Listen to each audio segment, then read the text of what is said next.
So mga sangkay, sobrang overwhelming ang tao no, na umattend doon sa isang rally nila BBM at nakakagulat mga sangkay.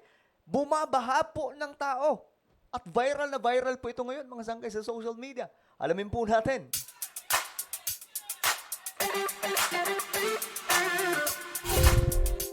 Yo, what's up guys? This is me. I'm back for another vlog today. Kamusta mga kababayan, mga solid sangkay? I hope that every one of you today ay okay lamang, nasa maayos pong kalagayan.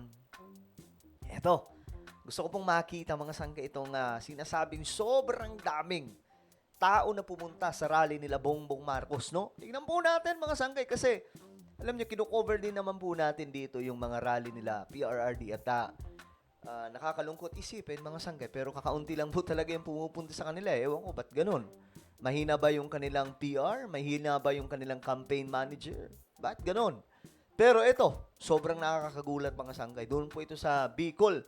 Nangyari nung bumabaha po ng tao. Ang naalala ko dito mga sangkay nung pangangampanya nung 2022 nila Pangulong Bongbong Marcos at ni VP Inday Sara. Well, alamin po natin. But anyway, shoutout nga pala sa lahat ng mga solid sangkay na nanonood ngayon. Mag-comment po kayo sa ibaba ng hashtag solid sangkay.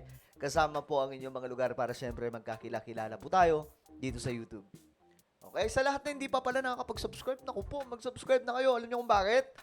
Road to 2 million subscribers na po tayo. Parami po tayo ng parami, paangat po tayo ng paangat. Kung gusto mong mapabilang sa dumaraming mga solid sangkay, ang gawin nyo lamang, i-subscribe nyo po yung ating YouTube channel, i-click ang bell, at i-click nyo rin po yung all.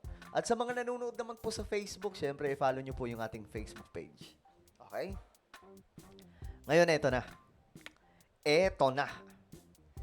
Eto po mga sangkay, sobrang nagulat po ako sa sobrang dami ng tao. Eto guys, oh. Alam nyo, dito natin mapapatunayan na totoo ang sinasabi ni Bongbong Marcos na ang kanyang mga taga-suporta ay totoong tao. Dahil tingnan nyo yan mga sangkay. Partida, sobrang init ang panahon ngayon, di ba? Sobrang init ang panahon. Ilang ano ba ngayon yung heat index? Sumabot ba ng 40 plus? Sobrang init po talaga pero may mga nagpuntahan pa rin mga sangkay, ano? Napakaraming tao. Ayan, oh, 'di ba? Bumabaha na, mismo ako nagulat ay. Tingnan po natin mga sangkay kasi marami po mga video dito na lumalabas. Sabi dito, dinagsa ng libu-libong supporters ang proclamation rally ng alyansa para sa bagong Pilipinas sa Camarines Sur, kung saan ipinakita ang matinding suporta ng mamamayan para sa mga kandidato ng grupo na sa nalalapit na 2025 midterm elections. Sa naturang pagtitipon, iprinisenta ng alyansa ang kanilang mga pambato para sa lokal at pambansang oposisyon. Kasabay ang pagsisiwal at ang kanilang mga plataforma at nakasentro sa transparency, accountability at serbisyong direkta para sa taong bayan. Ngayon, ito mga sangkay, ito po, makikita nyo, nakakakilabot itong dami ng tao, no? Hindi po kasi natin nakikita yan sa kabilang grupo. Ngayon, ito mga sangkay, tingnan po natin, may video. Jury! Grabing tao, no? Parang kailan lang yung campaign season ng 2022. Ganito din po yun, mga sangkay. Mga kababayan, ang Pangulo ng Republika ng Pilipinas, His Excellency Ferdinand Romualdez Marcos Jr. Narinig yung sigawan? Alam nyo, hindi dapat naririnig yan mga sangkay kasi syempre, hindi naman po naka-microphone ang buong area, no? Pero rinig pa rin po yung sigawan ng taong bayan habang paparating po si PBBM. Maraming salamat po. Anong sabi ni Andrew E? 12! 12!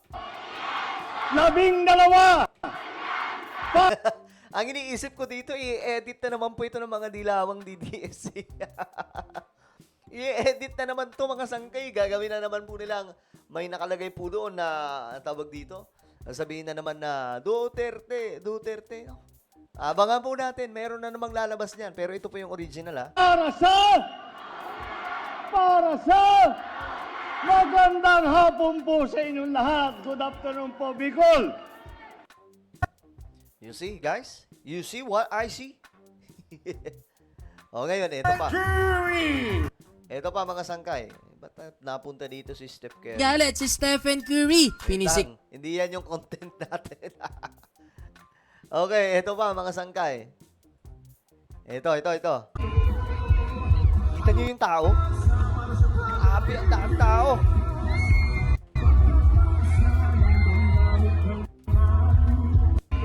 Yan yung papalabas si PBBM. Tingnan nyo kung gaano karami yung supporters. My goodness. Guys, first time ko, mukhang ito po yung first time na nakita po natin na malala po ang tao. No? Kung malala sa iba, mukhang mas malala din po ito mga sangkay. Sa kampanya ngayon, no? Sa midterm election. O, ngayon, hindi pa tayo tapos dyan mga sangkay. Ito pa, sabi dito, ito may drone ha, may drone shot. Tingnan po natin. 50,000 daw mahigit ang estimated. Actually, sinasabi po ng iba, 70,000. Well, bahala na po kayo. Pero ito, sea of, mga sangkay, maladagat na mga tao. Tignan nyo kung gaano maraming tao.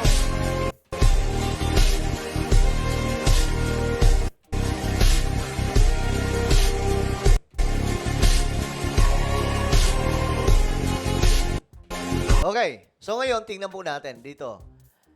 Ito po yung performance ni Andrew E. Forward lamang po natin. Sino kaya ang nagmamay-ari ng souvenir? Pag sinabi kong 12, sabihin nyo alyansa. 12? 12? Pag sinabi kong para sa, sabihin nyo kaunlaran. Para sa, sino ba ang pinakamaingay? Come on, everybody Grabe, now! no? Iba talaga yung hatak ni Andrew eh. Gagawin ko ng sariling content yan. Maghintay lang kayo. Tututukan natin si Andrew E. lang. O, ito muna. Ito po yung parang drone shot. 12! Daming tao, eh. 12! Grabe Ang mga tao. tinutukoy kong alyansa ay nasa inyong harapan. Kasama ni Andrew E. God bless Bicol. Thank you very much. Ito na, dito na papasok si Maraming PBBM. Kasi ito po yung pang-final lagi, si Andrew E. Maraming salamat po, Andrew E. Ito yung tao. Sobrang dami. Alam nyo, parang presidential campaign itong nangyayari. Sobrang daming tao talaga eh.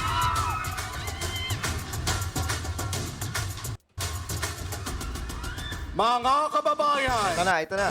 ang Pangulo ng Republika ng Pilipinas, His Excellency Ferdinand Romualdez Marcos Jr.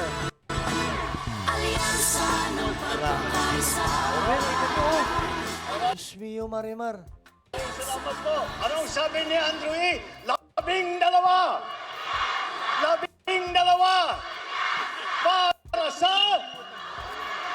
Para sa magandang hapon po sa inyong lahat. Good afternoon po, Bicol. Maraming salamat sa inyong lahat. At kayo'y nakarating dito sa aming counting rally para ipakilala po at magpakilala ang aming mga kandidato para sa Senado sa darating na halalan, darating sa Mayo. Yun yung naririnig. Pero sana may mga clip na ito, no? Sana may mga makita po tayong clip. Nagsisigawan po yung mga tao eh. Alam niyo po, kapag ako'y sumasama po sa kanilang mga lakad, ay sinasabi, kampanya mo naman kami. Alam niyo po, napakadali para sa akin upang iharap sa inyo ang ating mga kandidato para sa Senado. Bakit po? Dahil po, tignan naman ninyo ang naka-line up ng alyansa para sa Senado, kung iisa-isahin po natin, bawat isa, narinig niyo po silang magsalita. Narinig niyo po sila na kung ano ang So ayun mga sangkay, ito po ang dami ng tao, no? Ayan, no? Makikita nyo, ibang klase. Ibang klase itong pangangampanya ngayon. Tingnan nyo, mga sangkay. Ano to para pong campaign season ng presidential. No ganito kadami. Ibig sabihin, sobrang bango pa rin pala talaga ng pangalan ni Pangulong Bongbong Marcos. Alam nyo mga sangkay, kaya nga ako, hindi po talaga ako nagpadala sa mga chismis patungkol po sa kanya. Hanggat wala pong ebidensya. O, di ba, mga sangkay, kita nyo, matatalino yung mga Pilipino Akala po nila madadala, kagaya po ng USB na may video daw po si PBBM na gumagamit ng ipinagbabawal na pulburon. O, andon. Mga sangkay, napatunayan ba nila? Wala. Kasi wala po silang nailabas. Ibig sabihin lamang po nun, palpak po ang kanilang mga accusations. 'Di ba? Kaya, mga sangkay, hindi po natin masisi bakit ganito karami yung tao. Ano? Diyos mio, Marimar. Alam nyo, kulang talaga yung 6 years ni PBBM para po maisakatuparan ng kung ano mga hangarin niya sa ating bansa. Lalong-lalo na po yung pagpapatupad sa mga programa na pinatupad na rin po ng kanyang ama noon, mga sangkay, na ipinagpapatuloy po niya ngayon, kagaya po ng Kadiwa. At ngayon, binubuhay po yung FTI. So, marami po itong mga project, mga sangkay, o programs. Well, sayang lang, 6 years lang po. Well, ano po ang inyong opinion? Sobrang dami pong pumunta, no? Maladagat po ang pumunta sa rally na ito. Just comment down below kung ano po ang inyong mga opinion. Meron po tayong YouTube channel, Sangkay Revelation. Hanapin nyo po ito sa YouTube ngayon din, mga sangkay. Kapag nakita nyo na, then click the subscribe, click the bell, and click all. Ako na po ay magpapaalam. Mag-iingat pong lahat. God bless everyone.